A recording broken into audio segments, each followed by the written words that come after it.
So Skip, would you be open to sharing with us any stories around your pivotal moment, or maybe it's a series of moments of inspiration that might help uplift our warriors out there? Sure.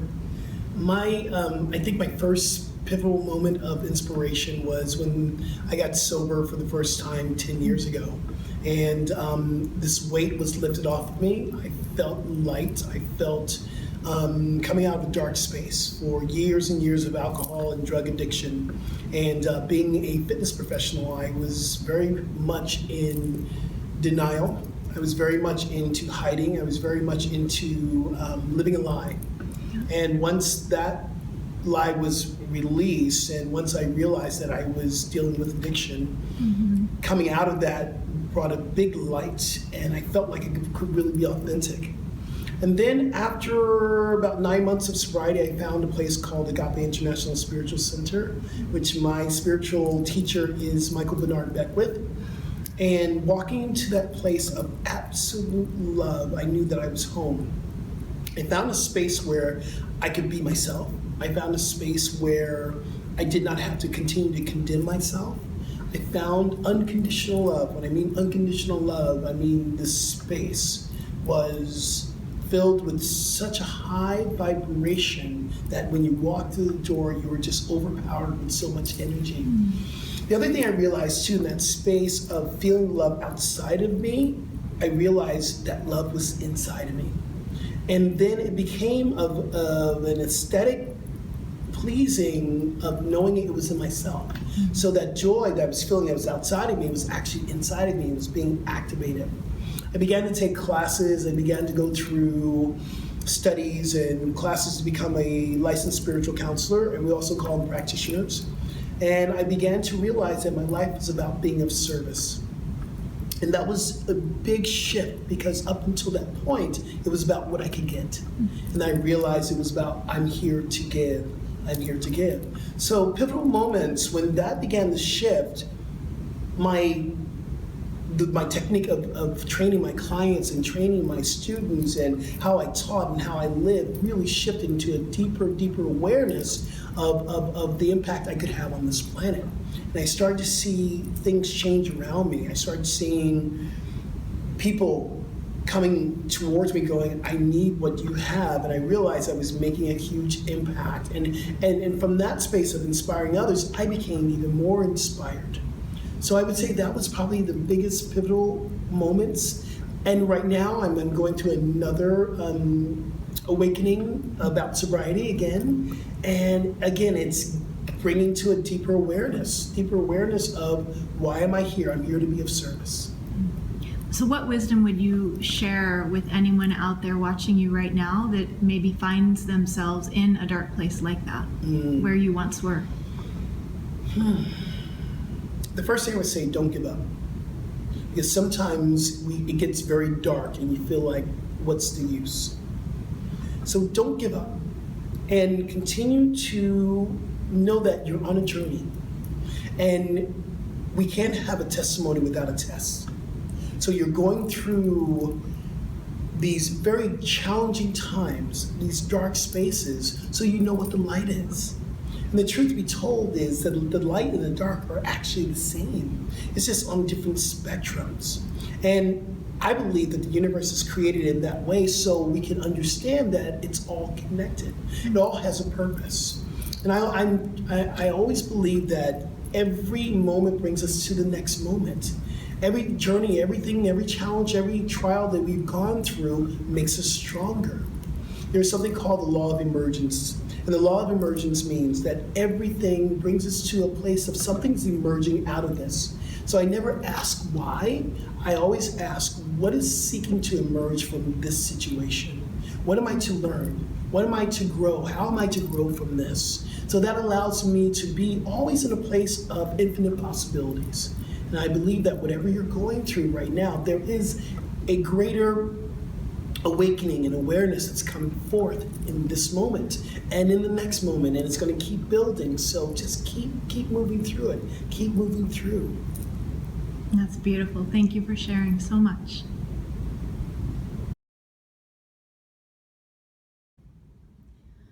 So, what wisdom could you share with our warriors out there on loving life? I'm laughing because I truly love life. And the first thing I can say about life is that everything is life. Everything is life.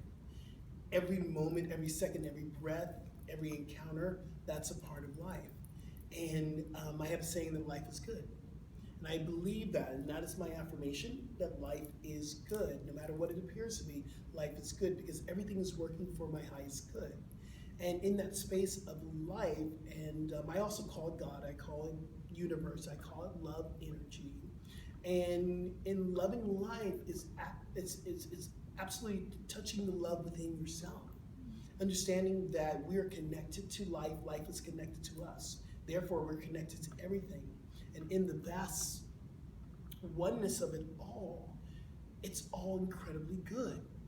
Even with the appearance of what we might call tragedy, and I never really use that word tragedy, I use it as a invitation for us to think higher, to breathe higher, to be more.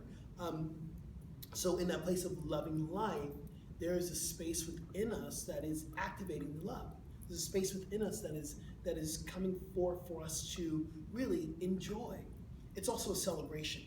And we got to celebrate in a space of that. The more we celebrate, the more we're in gratitude, the more goodness is going to come towards us. And that's what we radiate. We radiate love and energy and gratitude and life. Life gives us more of that. So loving life is just generating gratitude and thanksgiving. It's beautiful.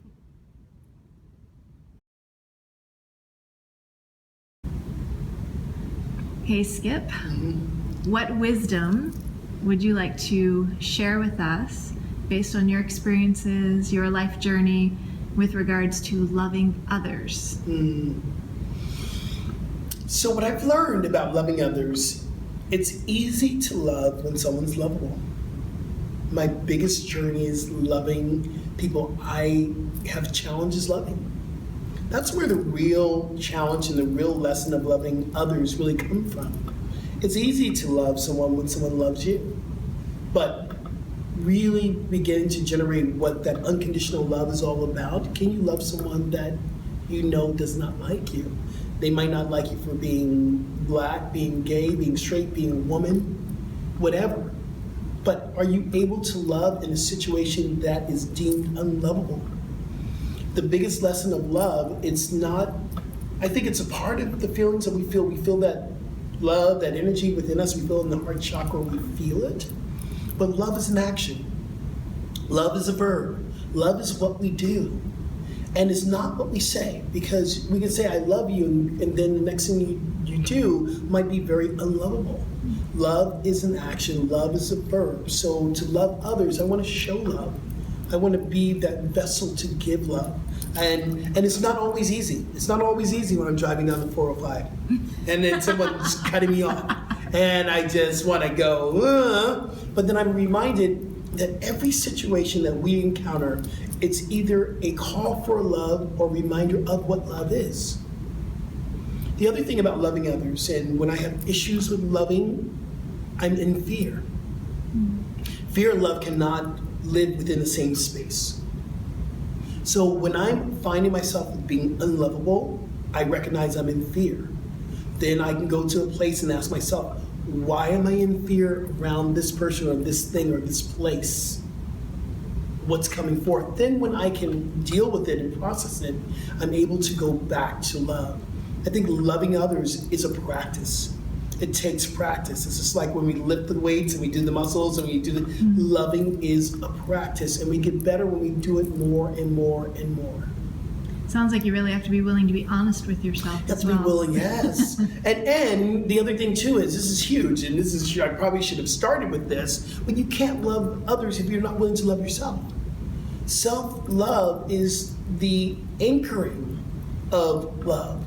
If you're not willing to love you within yourself, you give from that space of where you're coming from. So if you're coming from a place of self-hate, You can disguise it with the beautiful flowery things you say, but the truth is you're giving from that heart space. You're giving from that place of self-hate. So you are loving from the space that you are. So love and loving others comes from self-love first. So well said. Thank you.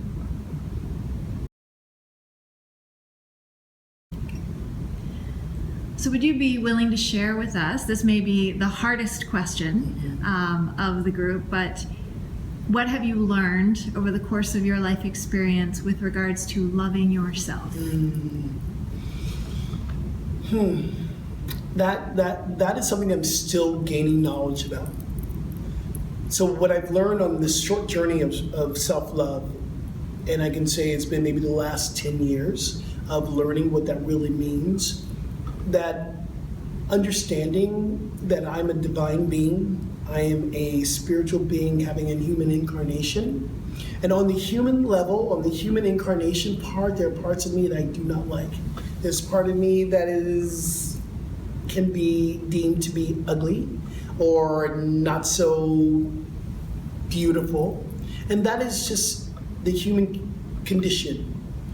But what I've learned about self-love is to go into that place of spirit, that place within me that cannot be harmed, it cannot be touched, it cannot be moved. It is anchored into a deeper space of the universe. And who I am is what I begin to truly love. And the qualities within me is love, joy, peace, oneness, abundance, prosperity, plenitude. All those qualities of the universe is within me. So that's what I'm learning to truly love, those qualities, and that's a self-love. The other thing too is in the law of radiation says that we radiate and we receive more of what we are. What we radiate out is what we get back more. So in that place of learning to love myself, it's that space of truly learning to love those divine qualities, loving spirit, loving the energy and the vibration that uplifts me. And yes, there are things about me that I've learned to love on the external. I've learned to love my lips. When I was younger, I hated my lips. I thought they were so big, but I look at them and I go, oh, they're so beautiful now. And I didn't like the way my hair was, or I didn't like the way my body was, but from that place of self-love, I began to see the beauty on the external. The other thing too is I love body adornment. So I have my tats, and it comes from a very spiritual place. Everything that's on my body has a meaning and a reason, and there's my spiritual journey. So on the outside, it's starting to represent what I'm feeling on the inside. So self-love really begins with inside of you, what's inside of you. And then we begin to learn what's outside of us. So what would you say to someone who is watching you right now, who's thinking, well, that's good for Skip. He learned to love himself, and it all sounds good, but I'm not really feeling it for myself right now. Where do I begin? Yeah. I think beginning is baby steps. It's one step at a time. One step at a time. I like to, with people that I work with, it's finding one thing within you, one truth. What I mean by truth is, do you feel strong today? Do you feel serenity? Do you feel centered? Do you feel a little bit of gratitude? One little thing that's within you right now, and that's all you need to stick with. And you begin with, say, if it's, I'm feeling grateful for breathing. I am grateful to breathe today. I am grateful to breathe today. I am grateful, I'm grateful, I'm grateful. And you continue to use that mantra, I am. I am is the greatest mantra that we have. Mantra truly means tool for the mind. And a lot of self-love and feeling inside is shifting what we are thinking.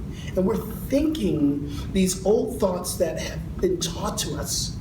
We've been taught that we are not worthy. We've been taught that we are not beautiful. We have been taught that black is not right. We have been taught all these things, but it's breaking those those thought patterns that have been given to us. I call it the givings. That your mother might have given you this, or your teacher might have given this, or maybe a friend. And now we begin to, I'm releasing those lies. I'm releasing those lies. And you release lies by tapping into one little truth. Today I'm alive. I'm alive. I'm here. And that begins to shift the vibration, because it is all about vibration. It's all about the energy. It's all about what you feel from within. And it doesn't happen overnight. It happens though. And it could happen overnight. It could. You could have that spiritual awakening, we call it. But you don't give up. You just take it step by step. One thing that you can connect with. Just one thing. That's it. Beautifully said. Thank you.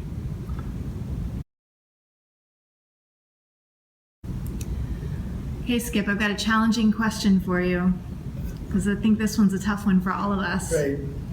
What wisdom, based on your experience, would you be able to share with our warriors out there when it comes to being open to receiving love? Open to receiving love. I think the first step is beginning to understand there are blocks that we've set up within our life, within our existence, that will keep us from receiving love. There are things that we have deemed in our own life, or we have set up these thought patterns or these paradigms that we're not worthy to be loved, that no one's ever loved me, and therefore no one ever will, or this world is not a world that works for us, or if I give you my heart, you're going to hurt me. And those are the blocks. Those are the wall. And we get to build upon those walls all the time. And it is pretty much taking one brick away, one brick at a time. Take it away.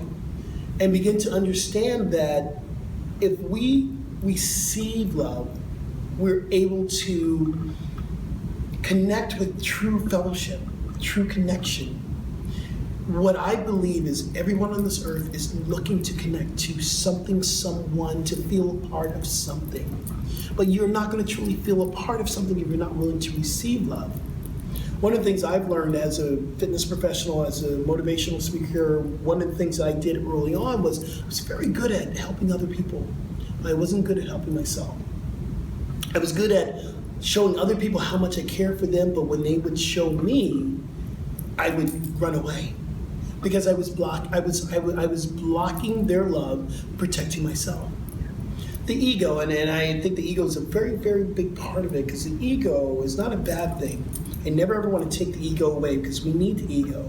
But the main job of the ego is to protect, defend, and attack. It protects us because it doesn't want us to be hurt. So in receiving love, the ego gets in the way going, don't receive that love, because they're just going to end up hurting you, or they're going to take something from you. When the ego speaks, we must allow spirit to speak more.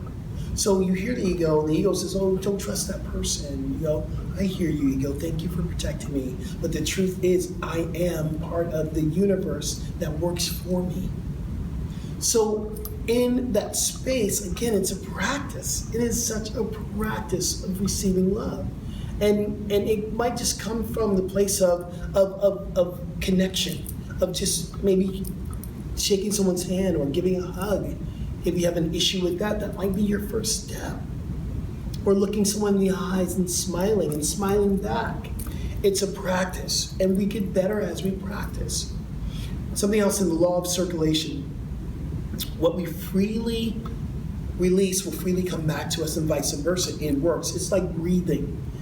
We breathe in, we breathe out. And we can't breathe in and not breathe out.